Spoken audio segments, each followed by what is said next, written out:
दुनिया में hypersonic missile का एक चक्रव्यूह चल रहा है। ईरान क्या कर रहा है जरा वो देखिए।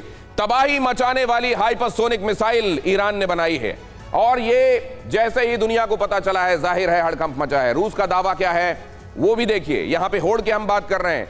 रूस का दावा है कि अमेरिका खुद को उतना दिखाता नहीं है लेकिन हाइपरसोनिक के मामले में वो भी बहुत आगे है और अमेरिका के 36 हाइपरसोनिक मिसाइलें अमेरिका के पास हैं।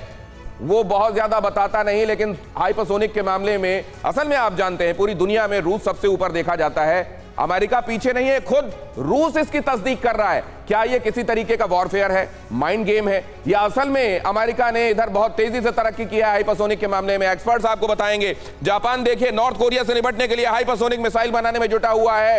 इसका इतना बड़ा थ्रेट उसको दिखाई देता है नॉर्थ कोरिया की तरफ से कि जितनी जल्दी से जल्दी हो सके ज्यादा से ज्यादा सलाहियत मिलिट्री के मामले में, स्पीड के मामले में, एक्यूरेसी के मामले में वो जुटा लेना चाहता है। अमेरिका महाविनाशक हाइपरसोनिक मिसाइल का अभी उसने परीक्षण किया। ये पूरी दुनिया में ये बताने की कोशिश है कि हमारी ताकत किसी से कम नहीं। अब जरा ये समझिए कि क्यों ऐसा होता है। ये देखिए जरा, सबसे एडवांस हाइपरसोनिक मिसाइलों की जब चर्चा होती है कौन कहां पर कैसे है, ये चक्रव्यूह भी समझने की कोशिश कीजिए। कहां कितनी हाइपरसोनिक मिसाइलें हैं। सबसे एडवांस हाइपरसोनिक मिसाइलों में जब चर्चा आती है सबसे आगे नाम लिया जाता है रूस का, फिर अमेरिका का। लेकिन कहा जाता है कि क्लैंडस्टाइन तरीके से, बहुत गुपचुप चीन इस कार्यक्रम को बहुत तेजी से आगे बढ़ा रहा है। और ये बात अमेरिका ने कही है कि चीन बहुत तेजी से अपनी क्षमता के विस्तार में लगा हुआ है। क्या ये वाकई कोई ऐसी बात है जिसको चोरी छिपे अंजाम दिया जा सकता है, या ये ऊंट की चोरी है, छिप कर नहीं होगी और इसीलिए चीन के बारे में वो कर क्या रहा है पूरी दुनिया को पता है। जरा देखिए हाइपरसोनिक हथियारों की रेस में कौन कहां। France, Bharat, Japan, Australia, north Korea ये बहुत तेजी से अपने कार्यक्रम को विस्तार देने में और हाइपरसोनिक ये स्पीड हासिल करने में, एक्यूरेसी हासिल करने में लगे हुए हैं। लेकिन अभी ये उन मुल्कों से पीछे हैं। हाइपरसोनिक मिसाइलें जब इनकी चर्चा होती है, जैसा अभी सर बता रहे थे कि जो पहले वार कर पाया वो जो पहले मारे सो वीर, अगर ऐसा है तो ध्वनि की गति से 5 गुना या उससे भी तेज उड़ान भरने वाला ये होता है हाइपरसोनिक हथियार। आप जब तक इस हथियार को मार आपको याद होगा बिजली कड़कते हुए आप देखते हैं और उसके कुछ देर बाद आपको आवाज सुनाई देती है।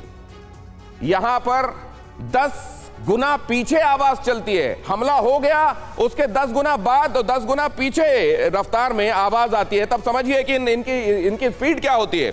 इसका पता लगाना बेहद कठिन इसलिए भी क्योंकि इतनी तेज रफ्तार है और इसलिए भी कि इनकी ट्रैजेक्टरी बहुत ऊपर नहीं होती है। रेडार बहुत आसानी से पकड़ नहीं पाता। यह धरती से बहुत ज्यादा ऊपर नहीं उड़ती। बैलिस्टिक मिसाइल ऊपर से होकर जाती है, ट्रैजेक्टरी में दिखती है, रेडार पकड़ लेता है। यहां देखिए एयर डिफेंस सिस्टम इसे मारने में नाकाम रहता है।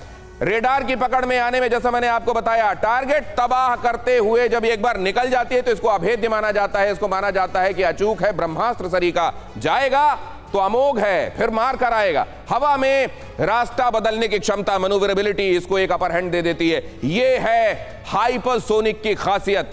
और यहां पर आप देख रहे हैं रशिया खुद इस बात की तस्दीक कर रहा है कि अमेरिका ने बहुत तेजी से अपनी क्षमताओं में विस्तार किया है और उसके पास अब ये समझते हैं कि हाइपरसोनिक जैसा दुनिया समझती है। ये भी आपसे मैं श्रीवास्तव सर जानना चाहता हूं क्योंकि आप इसके एक्सपर्ट हैं।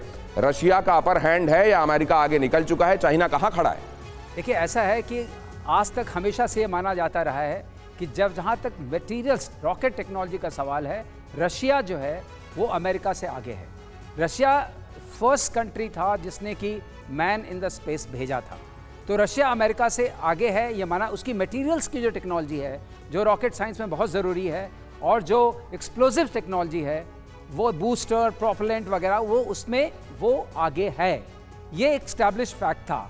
लेकिन अगर आप आगे हैं उसके बाद अब ज़रूरत पड़ती है इलेक्ट्रॉनिक्स की प्रेसिशन के लिए। अब ज़रूरत पड़ती है जो एयरबोर्न या हाइपरसोनिक मिसाइल बोर्न इलेक्ट्रॉनिक्स है उनकी ज़रूरत पड़ती है। उसमें जिस तरह का एनवायरनमेंट अभी बना है, जो इकोसिस्टम ब्रेकअप हुआ है रशिया का, अब मैं नहीं मानता हूं कि रशिया उस स्थिति में। लेकिन मेरे दिमाग में एक बात और आ रही है।